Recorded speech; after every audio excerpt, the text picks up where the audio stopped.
सिंधु कावेरी जले सन्निधिं कुरु सीता मकर षण्णां शुभ्रवर्णां त्रेत्रां विधि हरिरूपां सिन्धुकोटिरजोडां भसिता सिद्धरुजुलां जाह्नवीं तां नमामि।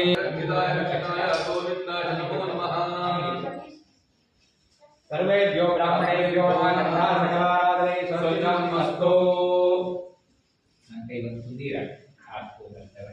शिवरेवस्तु ताम्बूलानि वान्तु ऐश्वर्यवस्तु स्वस्ति दक्षिणा वान्तु रोचेजुपदास्तिन्यः पुण्यं वर्धताम् यं क्षमे अर्चताम्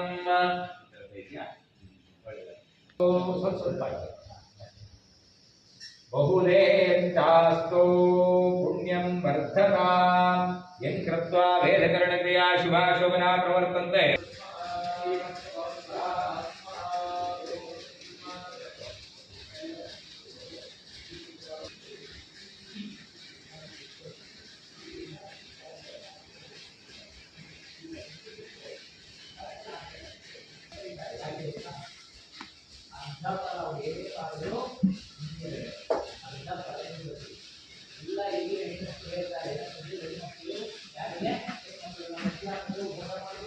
ಹಾಗಾಗಿ ನೀವು ಎಡಗೈಯಲ್ಲಿ ಶಕ್ತಿ, ಹಾಗಾಗಿ ಹಿಡ್ಕೊಳ್ಳೋದು ತಿರ್ಸೋದು ಎಲ್ಲ ಮಾಡ್ಲಿಕ್ಕೆ ಶಕ್ತಿ, ಆರಾಮಾಗಿ ಮಾಡುವಂತ ಅಡಿಗೆ ಮಾಡಿಕೊಂಡು ಎಲ್ಲ ಆರಾಮಾಗಿರ್ಬೇಕು ಅಂತ.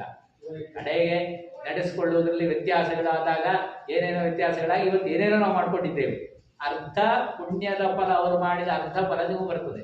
ಅವ್ರು ದುರ್ಮೆ ಮಾಡಿದ್ದು ಅರ್ಧ ನಿಂದೆ ತಂದು ಮನೆಯಲ್ಲಿ ಹೆಂಡತಿ ಕೈಲಿ ಕೊಡಬೇಕು.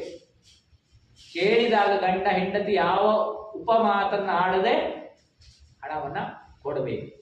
ಹಾಗೆ ಕೊಡಲು ಮನಸ್ಸು ಯಾವ್ದಾದ್ರು ಬಂದಿಲ್ಲ ಅಂತ ಆದ್ರೆ ಆಗ ಗಂಡನಾದವನು ಅರ್ಥ ಮಾಡ್ಕೊಳ್ಬೇಕು, ಓಹೋ ಇದು ಹೋದ ದುಡ್ಡು ವಾಪಸ್ ಬರೋದಿಲ್ಲ, ಯಾಕೆ ಹೆಂಡತಿ ಮನಸ್ಸಲ್ಲಿ ಏನೋ ಆಗ್ತಿದೆ, ಬೇಡ ಅಂತ ಅನಿಸ್ತಿದೆ.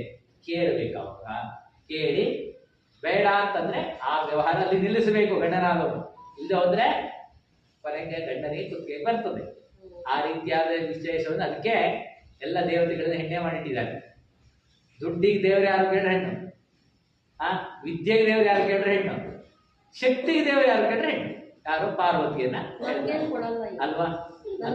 ಅದು ಮುಂದಿನ ದಿನಗಳಲ್ಲಿ ಏನಾಗಿದೆ, ಬದಲಾವಣೆ ಆಗಿರೋದ್ರಿಂದ ಕೊಡಲ್ಲ ಅಂದ್ರೆ ಏನಾಯ್ತು, ಕೊಟ್ಟಿದ್ದನ್ನ ವಾಪಸ್ ಕೊಡುವ ಮನಸ್ಸೇ ಇದ್ದೋದಕ್ಕಾಯ್ತು.